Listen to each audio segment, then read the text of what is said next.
प्रणाम मिथिला। ई चिन्है छियै ने? हाँ, चिन्हते हेबै। मिथिलावासी जे हेती से नहि बिसरि सकै छथि। चलू आइ अरिकोंच बनाबै छी। सबसँ पहिले हमरा बिना हाँसूके नहि होइए या छुरीसँ बेसी होयबो नहीं करैए हमरा काटल। तऽ सबसँ पहिले अरिकंचके लोढ़ा जे छै तकरा एहि तरीकासँ पीस पीस काटि लेबै। ई तऽ देखैमे बड्ड सेहन्तगर होइ छै। हमरा जहन अरिकंच आबैए बहुत एक्साइटेड भऽ जाइए। हालाँकि अगिला बजे अहाँ सबके हम लोढ़ो बनाइ देखायब। आइ हमरा अरिकंचके लोढ़े बनल आयल है और बहुत आभार दै छियनि हम हुनका जे हमरा अरिकंचके लोढ़ा बना कऽ भेजलथि। तऽ चलू काटि कऽ ओकरा कातमे राखि देलियै। आब बेसनके एकटा घोल बना कऽ तैयार करै छी। कनि गढ़गर घोल बनेबै जाहिसँ कि बेसन जे छै से झोरमे घुलि नहि जेतै। तऽ एहिमे बस नून हरदि दऽ कऽ आओर बेसनके एहि तरीकासँ बढ़िआँसँ मिला लेबै। कनिके पानि धऽ कऽ, तऽ हम कनिके एक रत्ती पानि धऽ कऽ मिलेलियै। अगर फेर बुझायत तऽ फेर एकरा कनि आओर पानि दऽ कऽ मिला लेबै। अरिकंचके तरकारी सिर्फ मिथिलावासी बुझि सकै छथिन जे कतेक प्रिय होइ छै। मिथिलामे अरिकंचके अरिकोच और अरिकंच कहल जाइ छै और मिथिलाके अलावा किछु जगहपर अरबी सेहो कहल जाइ छै। देखियौ कनि एकरा और कनि पानि धऽ देलियै। आ बातो करै छी सङ्गे सङ्गे केना अरिकंच हम बनबै छी सेहो बतबै छी। सबटा पीसके हम एहिमे खूब नीकसँ एहि तरीकासँ डुबा कऽ जे छै से राखि देलियै। कियाकि हमरा लग बेसी नहि 5-6टा पीस छलैए और एकरा जे छै से खूब गाढ़ जे छै से बेसनके अथी बनेने छियै घोल। और एहिमे एना कऽ कऽ आब सीधा एकरा जे छै से तरि लेबै। और कोनो चीजके तरऽके काज हम नॉनस्टिक पैनमे ही करै छी। तेलके कनि कम खपत होइ छै। तऽ एखन एकरा जे तरबै हम तरबै अहाँके जे छै सोया रिफाइनमे। साथे इम्हर मसालो रेडी कऽ लै छी। प्याज, लहसुन, अदरक, यानी कि माछवला मसाला बुझि लिअ, सेम माछ जेना बनै छै। इम्हर हम जे छै अरिकंचके पीसके तरनाइ शुरू कऽ दै छी। एकरा जे छै से धीमी आँचपर पहिले तरबै तहन तेज कऽ कऽ लाल कऽ लेबै।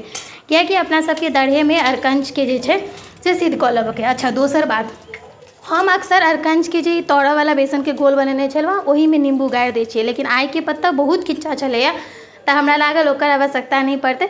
सीधा झोलमे कनि खट्टा दऽ देबै तऽ भऽ जेतै।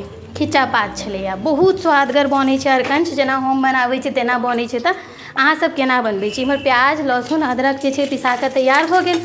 एकरा कातमे राखि लै छी ताबे तक जे छै अरिकंचके खूब नीकसँ लालगर कऽ कऽ तरि लै छी। देखियौ सेहन्तगर लगै छै ने। ओना बहुत लोक एहिपर निम्बू गाड़ि कऽ एकरा एनाहू खाइ छथिन, इहो नीक लागै छै। हम कहियो ट्राई नहीं केलहुँ हैं कियाकि कब कब बड्ड लगै छै। अहूँ सबके कब कब लगैए कि कहै छै जकर साउस बड्ड मानै छै तकरा सबके जे छै से कब कब लगै छै। आब इम्हर दोसर तरफ मसालामे जे छै से हम टमाटर मिक्सर ग्राइंडरमे धऽ देलियै और जे ई अरिकंचके चक्का अछि तकरा जे छै से बारी बारीसँ निकालि लै छी।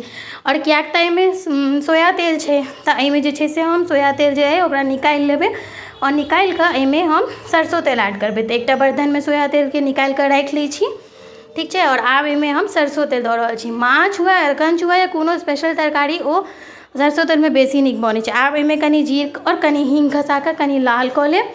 तऽ ई लाल जहन हल्का सा भऽ जेतै तखन एहिमे प्याजवला जे पेस्ट बना कऽ रखने छलहुँ से धऽ देबै। आब इम्हर एहिमे जे छै एहिमे हम जतऽ प्याज होइ छै ओहिमे कनि हरदि बुक्की खसा देबै और कनि एहिमे मिर्ची बुक्की खसा देबै। ई दुनू खसेलाके बादमे जे छै आब एकरा हम खूब नीकसँ पहिले भूजब। और एहिमे कनि तेल खसा देलियै, सोया रिफाइनवला जे तेल छलै जाहिमे अरिकंच तरने छलहुँ से वाला, कियाकि सरसो तेल जे ऊपरसँ मिलेबै तऽ ओकर स्वाद नहि ने नीक हेतै, ताहि दुआरे। आब इम्हर ई बुझाइत रहतै एक तरफ और अपना सब जल्दीसँ से टमाटर रखने छलहुँ। हमरा लगमे सरसोके हम बुकनी बना कऽ रखै छी पाउडर, तऽ ओ धऽ कऽ ओकरा अपना सबके पीसऽके कनि एहिमे धनिया पाउडर दऽ कऽ इम्हर जे छै कनि पानि दऽ कऽ और प्याजवला जे मसाला छलै तकरा कनि नीकसँ भूजि लेब। आब एहिमे धनिया बुक्की धऽ कऽ साथे साथे अपना सब जे छै से एकरा मसालाके पीस कऽ आब जहन ई प्याजवला कनि बढ़िआँसँ भुजा गेलै तखन एहिमे खसा देबै। आब हमरा लगमे आम छलै तऽ हम जे छै से आमके सेहो एहिमे झोरमे जे छै से जेना जेना झोर दऽ कऽ, जतेक अहाँके झोर चाही, हम 2.5 गिलासके आसपास झोर देलियै, दऽ कऽ एहिमे जे छै से आमके खसा देलियै। आम खोलैत रहतै सङ्गे एहिमे सब्जी मसाला हल्का दऽ रहल छी और सब्जी मसालाके साथ साथ जे छै से काला मिरचाइ देलियै। खूब नीकसँ एकरा खोलऽ देबै। जहन बढ़िआँसँ खोल जेतै तऽ अरिकंचके चक्का खसा देबै और एकरा 2 मिनट 2-3 मिनट खोलऽ देबै। तहन बीचमे देख लेबै, अपने बुझा जायत जे सिद्ध भऽ गेलै तऽ देख लियौ एकदम सिद्ध भऽ गेलै तऽ तरकारी तैयार भऽ गेलै अरिकोचके। अहाँ सबके वीडियो केहन लागल जरूर कहब और एहिके साथ विदा लै छी। वीडियो जरूर शेयर करी। जय मिथिला।